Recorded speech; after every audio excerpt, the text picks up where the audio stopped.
வணக்கம். இன்றைக்கி நம்ம பார்க்க போகிற சமையல் அட்டகாசமான கருவேப்பிலை குழம்பு எப்படி செய்யலாங்கிறத பார்க்கலாம். ஒரு பேன் எடுத்துக்கலாம். இதில் நல்லெண்ணெய் சேர்த்துக்கலாம். எண்ணெய் நல்லா சூடாயிருச்சு. மெஷரிங் கப்பில் 1 கப் அளவுக்கு கருவேப்பிலை எடுத்துக்கலாம்.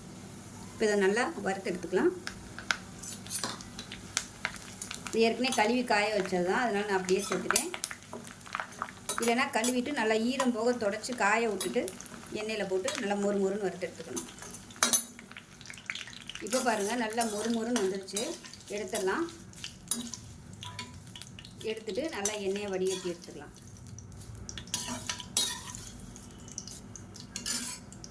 இப்போ நல்லா எண்ணெய் வடியட்டும். வடிஞ்சதுக்கப்புறமா மிக்சியில் போட்டு கொஞ்சமாக தண்ணி ஊற்றி நல்லா நைஸாக அரைச்சிட்டு பார்க்கலாம்.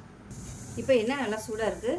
1 டீஸ்பூன் போல் கடுகு, 1 டீஸ்பூன் சோம்பு, 1 டீஸ்பூன் போல் உளுந்து, சின்னதாக 3 துண்டு பெருங்காயம், ஒரு 3 வரமிளகாய் சேர்த்துக்கலாம்.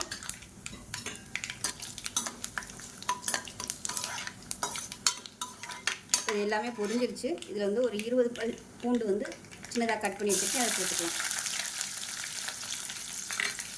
இது கூடவே நல்லா ஒரு கை அளவுக்கு சின்ன வெங்காயம் அதையும் சேர்த்துக்கலாம்.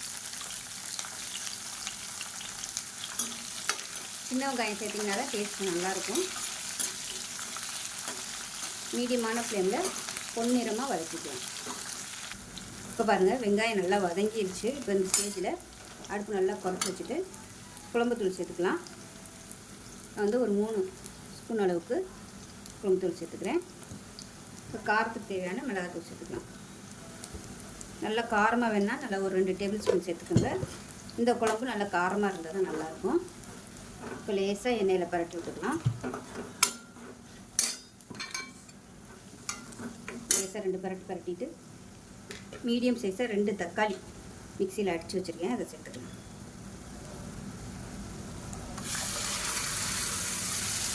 சேர்த்துட்டு நல்லா எண்ணெய் பிரிஞ்சு வர அளவுக்கு வதக்கிக்கலாம். இப்போ இந்த ஸ்டேஜில் நம்ம அரைச்சி வச்சுருக்க அந்த கருவேப்பிலையும் சேர்த்துக்கலாம். கொஞ்சமாக தண்ணி ஊற்றி அரைச்சிருக்கேன். முடிஞ்ச அளவுக்கு நல்லா நைஸாக அரைச்சிக்கோங்க. நல்லா கலந்து விட்டுட்டு நல்லா எண்ணெய் பிரிஞ்சு வரட்டும். இப்போ பாருங்கள், நல்லா எண்ணெய் தெளிஞ்சு வந்துருச்சு. இந்த ஸ்டேஜில் புளி தண்ணி தேவையான அளவுக்கு சேர்த்துக்கலாம். புளிப்பு டேஸ்ட் எவ்வளோ தேவையோ அதுக்கு தகுந்த மாதிரி சேர்த்துக்காங்க. இப்போ மிக்சியில் அலசின தண்ணியை சேர்த்துக்கலாம். சேர்த்துட்டு நல்லா கலந்து விட்டுட்டு இன்னும் கொஞ்சம் தண்ணி சேர்த்துக்கலாம். தண்ணி சேர்த்துட்டு நல்லா கொதிக்கட்டும். இந்த குழம்பு திக்காக இருந்தால் தான் நல்லாயிருக்கும். கொதிக்கட்டும். உப்பு சேர்த்துக்கலாம். குழம்புக்கு தேவையான உப்பு. இப்போ பாருங்கள், குழம்பு சூப்பராக ரெடி ஆகிடுச்சு. நல்லா கம்மன்னு பாருங்கள், எண்ணெயெல்லாம் தெளிஞ்சு அருமையாக வந்துருச்சு. இப்போ அமர்த்திடலாம்.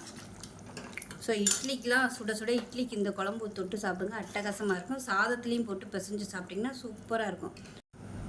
சாதத்தில் கொஞ்சமாக போட்டு பிசைஞ்சு சாப்பிட்டிங்கன்னா அவ்வளோ அட்டகாசமாக இருக்கும். ஸோ இதுக்கு அப்பளம் சூப்பராக இருக்கும். செஞ்சு பாருங்கள். செஞ்சு பார்த்துட்டு எப்படி இருந்துச்சுங்கிறத சொல்லுங்கள். வீடியோ பிடிச்சிச்சின்னா லைக் பண்ணுங்கள், கமெண்ட் பண்ணுங்கள், சேனலை சப்ஸ்கிரைப் பண்ணுங்கள், பக்கத்தில் பெல் பட்டனை ப்ரெஸ் பண்ணுங்கள். நன்றி.